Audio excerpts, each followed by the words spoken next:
ನಮ್ಮ ಶಾಲೆ ಸರ್ಕಾರಿ ಶಾಲೆ, ನಾವಾಡಿ ನಲಿದ ಶಾಲೆ, ಕೂಡಿ ಬೆಳೆದ ಶಾಲೆ, ಪಾಠಕ್ಕಿಂತ ಹೆಚ್ಚು ಜೀವನವನ್ನು ಕಲಿಸಿದ ಶಾಲೆ. ಸೌಲಭ್ಯಗಳ ಕೊರತೆ ಇತ್ತೇ ಹೊರತು ಸಿಹಿ ನೆನಪುಗಳಿಗಲ್ಲ, ಶಿಕ್ಷಕರ ಕೊರತೆ ಇತ್ತೇ ಹೊರತು ಉತ್ತಮ ಶಿಕ್ಷಣಕ್ಕಲ್ಲ. ಈ ಥರ ಒಂದು ಭಾವನೆ ಸರ್ಕಾರಿ ಶಾಲೆಗಳಲ್ಲಿ ಕಲಿತ ನಮ್ಮೆಲ್ಲರಿಗೂ ಇರುತ್ತಲ್ವ.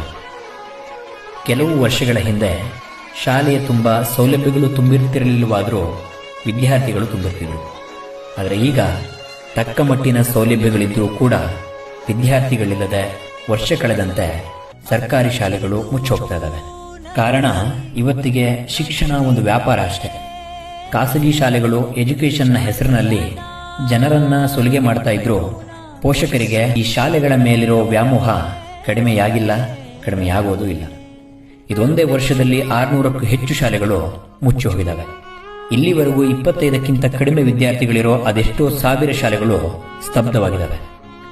ಉಳಿದಿರೋ ಶಾಲೆಗಳಲ್ಲೂ ಶಿಕ್ಷಕರಿಲ್ಲದೆ, ಒಳ್ಳೆ ಕಟ್ಟಡಗಳಿಲ್ಲದೆ, ಸರಿಯಾದ ಸೌಲಭ್ಯಗಳಿಲ್ಲದೆ, ವಿದ್ಯಾರ್ಥಿಗಳೂ ಇಲ್ಲದೆ ಮುಚ್ಚಿ ಹೋಗುವ ಪರಿಸ್ಥಿತಿಯನ್ನು ತಲುಪಿದ್ದಾವೆ.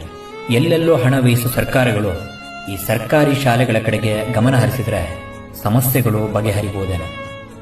ಒಂದು ಶಾಲೆ ಉಳಿದರೆ ಅದೆಷ್ಟೋ ಬಡ ಮಕ್ಕಳ ಬದುಕು ಉಳಿಯುತ್ತೆ.